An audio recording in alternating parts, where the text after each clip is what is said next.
Assalamualaikum warahmatullahi wabarakatuh. Waalaikumsalam warahmatullahi wabarakatuh. Alhamdulillah wassalatu wassalamu ala Rasulillah wa ala alihi wasallam. Baik, sebelum kita mulai pembelajaran seperti biasa kita awali pembelajaran dengan membaca doa sebelum belajar bersama-sama. A'udzu billahi minasy syaithanir rajim.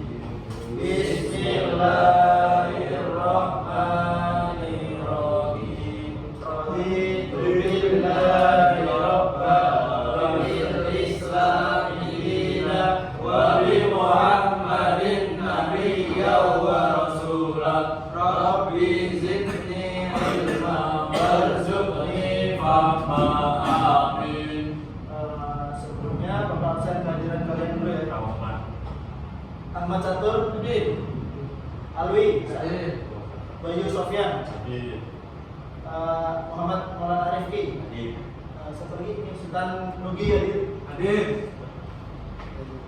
Baik, kalau belum semua kita mulai pembelajarannya. Sebelum memasukkan materi, Bapak ingin menyampaikan bahwa berharap kalian mampu memahami apa yang disampaikan, memahami materi dan mampu menerapkan tayamum. Karena ini tayamum penting ya Mas ya. Kaitannya dengan hadas.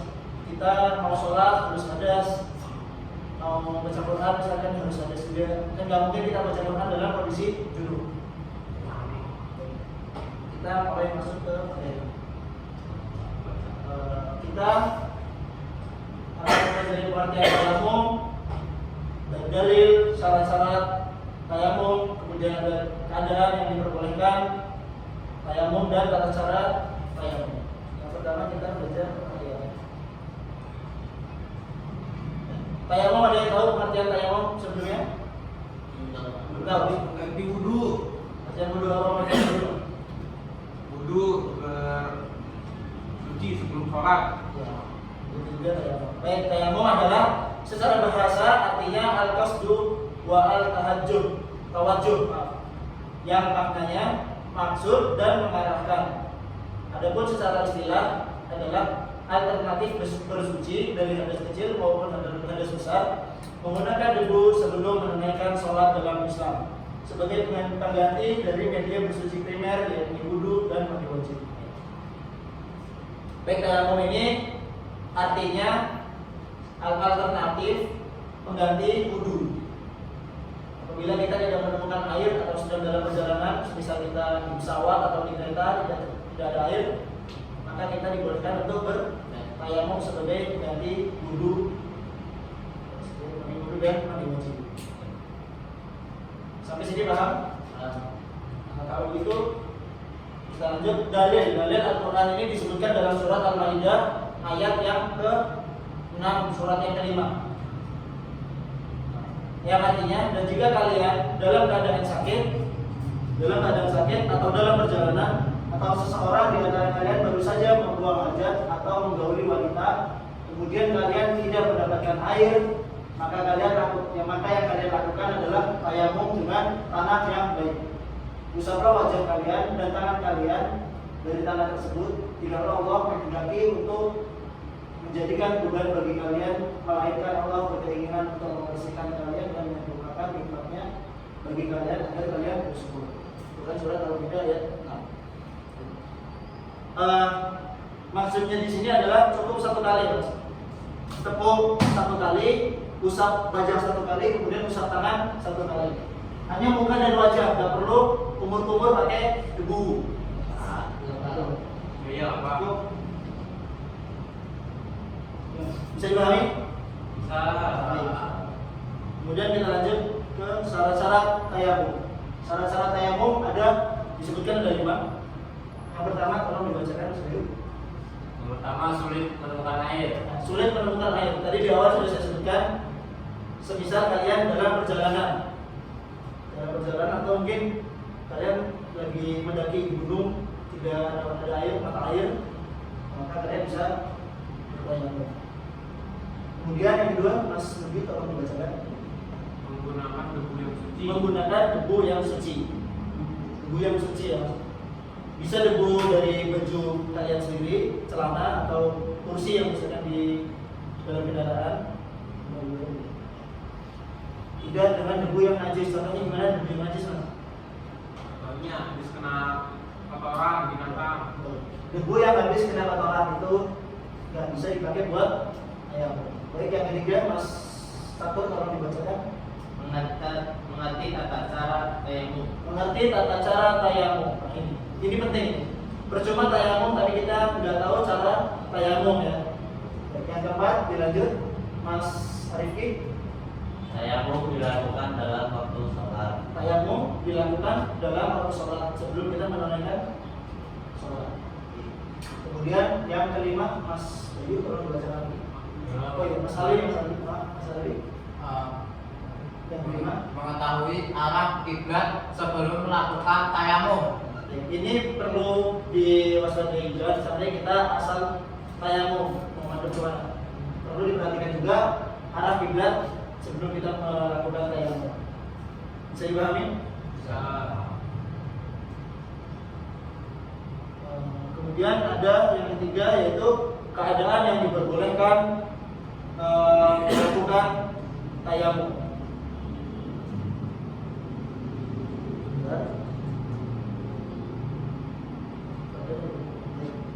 Keadaan ini ada empat. Ada empat keadaan yang kita diperbolehkan untuk melakukan tayamum. Yang pertama, Mas Catur tolong dibacakan. Tolong dibacakan, Mas. Yang nomor satu. Ayo, yang mau baca? Coba. Jika tidak ada air baik dalam keadaan safar atau dalam perjalanan maupun tidak. Tadi saya sudah sebutkan, jika tidak terdapat air di sekitar kita, semisal kita dalam perjalanan kendaraan safar atau tidak dalam keadaan, contohnya kita di masa keringat ada air, atau mungkin tadi saya sudah sebutkan kalian sedang mendaki gunung, kemudian di gunung tidak terdapat air, maka kalian diperbolehkan untuk melakukan tayamum. Yang kedua, Mas Bayu tolong dibacakan yang kedua. Kalau terdapat air dalam jumlah terbatas bersamaan dengan adanya kebutuhan lain yang memerlukan air, misalnya untuk minum dan memasak. Baik. Ini yang kedua, sebetulnya ada air, tapi kritis, mepet nih, cuma bisa buat masak air, atau bisa minum atau untuk buat yang lain-lain. Gak bisa buat wudu, cuma bisa buat minum. Nah itu kita diperbolehkan untuk bertayamum karena kita utamakan untuk minum. Baik, yang keempat, Mas Arifi tolong dibacakan. Khawatir kedinginan jika bersuci dengan air dan tidak adanya yang dapat menghilangkan air tersebut. Gimana saya? Ada yang paham? Gimana maksudnya nih Pak? Coba. Khawatir kedinginan jika bersuci dengan air dan tidak adanya yang dapat menghangatkan. Contohnya kalian ada di kutub, airnya dingin, di sana nggak ada penghangat, kalian diperbolehkan untuk tayamum. Kalau misalkan kalian hanya di lawang mangu, itu dingin tapi ada penghangatnya, kalian bisa pakai jaket atau selimut yang ada di sana. Itu di villa, kalian itu masih diperbolehkan untuk berwudu. Di sini ada yang ditanyakan? Cukup. Ada yang belum paham dari semua yang sudah saya jelaskan sebelumnya? Cukup? Atau nggak ada pertanyaan? Baik, kita lanjut ke tata cara tayamum. Saya ingin menunjuk salah satu dari kalian untuk mempraktekkan. Kira-kira siapa yang berkenan? Mas Arifki? Ya, benar. Mansuba. Boleh sebelum.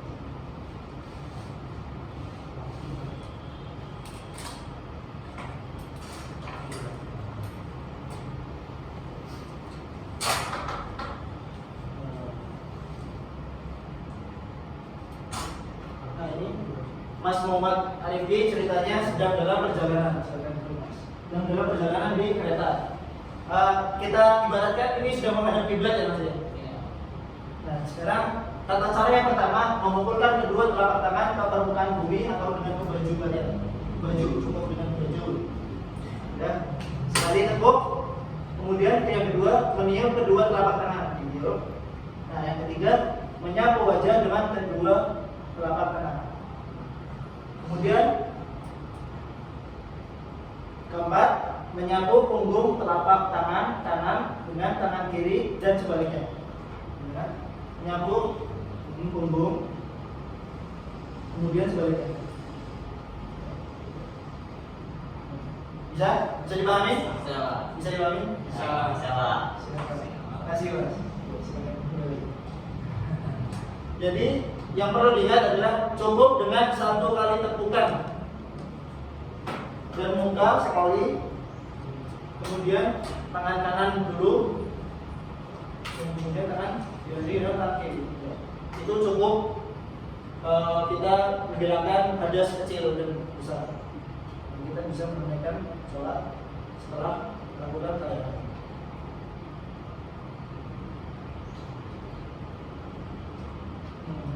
Ada yang ditanyakan terkait tata cara yang sudah dicontohkan oleh Mas Maulana Rifki?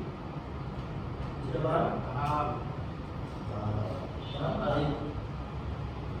Paham betulan ya? Nanti kalau ketika saya tanyakan harus bisa jawab ya. Nah, ini ada tata cara yang sudah tadi dicontohkan oleh Mas Maulana Rifki. Tepuk ini, bawah, duduk, kemudian basuh muka, tangan kanan dan kiri, kemudian selesai. Doa setelah wudhu ada yang hafal? Ada yang hafal doa setelah berwudhu? Misalnya kalian tidak hafal doa setelah berwudhu? Coba ya kita baca sama-sama ya. Pertama, asyhadu an la ilaha illallah wa asyhadu anna Muhammadan abduhu wa rasuluh. Allahumma ij'alni minat tawwabina wa ij'alni minal mutatahhirina wa ij'alni minal mutatahhirin. Itu sudah hafal Mas Budi. Terima kasih. Sebelum saya akhiri, saya minta dari kalian untuk menghafal tata cara tayammum. Tata cara tayammum yang saya sudah dapatkan. Kemudian saya akan ngecek kalian di pertemuan yang akan datang.